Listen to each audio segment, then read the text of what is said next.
Hello guys! Hello guys, ito, ayan kung napapansin nyo, marami na tayong gawa. Ayan, natatapos na ang ating Block 5, Block 15 at saka 14, 1 and 2. Itong itong area na to, sold out na. Ngayon, meron pa tayong mga binibenta dito. Halika, pakita ko sa inyo ang model house natin.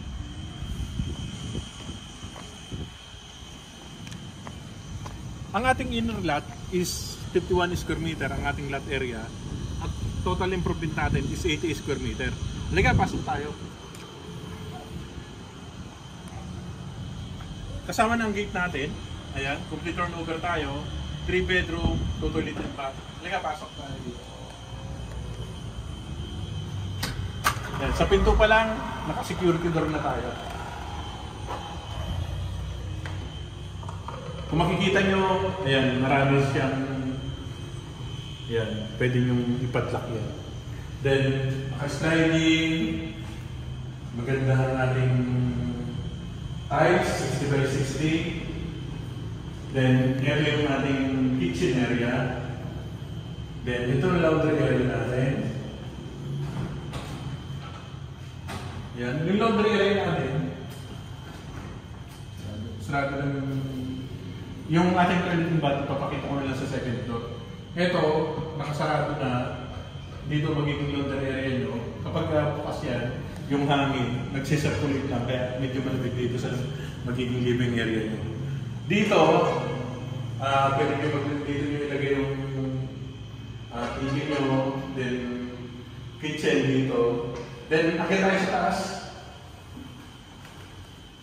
Ito, nakakunwood tayo ng hagdanan. Ayan. 3 bedroom po ito, 2 toilet and bath. Ayan. Punta muna tayo sa toilet and bath namin. Kung ano nakikita nyo dito, gano'n din ang turnover dito sa baba. Ayan. Itong toilet and bath natin, dito natin ilalagay yan. Turnover dito natin ilalagay yan. Then, ganito rin yung ating magiging design. Ganito rin yung ating hose. Then, meron tayo dito lagay ng mga sabon natin. Then, ito yung hallway natin. Kung nakikita nyo, maganda yung hallway. Ito. Then, master bedroom. Yan. Kung napapansin nyo, master bedroom, dalawa yung bintana natin dito. Yung iba, ang ginagawang master bedroom, ito kasi para may terrace sila. Yan, malaki naman yung kwarto natin dito. Yan. Then, naka-sliding tayo dito.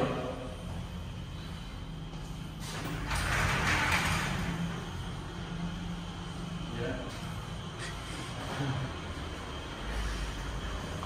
Ayan, kung nakikita nyo, yung daan natin, ito yung school. Ayan, Punta National High School. Then, ito yung kalsada natin. Mayroon pa rin tayong barangay road dito. Isang kalsada. Okay? Nasa 8 minutes lang tayo sa SM Tansa, Pure Gold. Then, malapit tayo sa mga mga kaya necessity ng tao. May simbahan, sa kapilya. Ayan, sa mga kapatid natin dyan. Malapit din ang kapilya dito. Ito yung ating last bedroom, 3 bed. Ito yung pangatong bedroom natin. Ayan, kung nakikita nyo. Pwede nyo gawing office. Then, para sa kid nyo. Pwede. Ayan. Kung gusto mo na matripping dito, located tayo sa barangay Punta,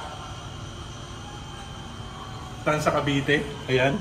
3.6 ang ating price dito. Halika, tripping ko kayo, pre-tripping tayo. At andito tayo sa taas, yung pala yung parking. Kapag inner lot, ganito.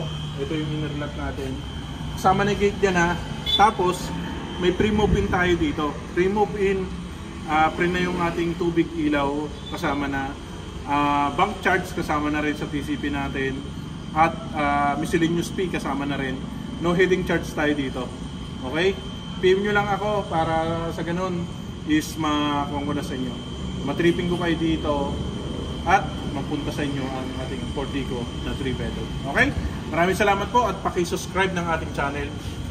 Ingat lagi.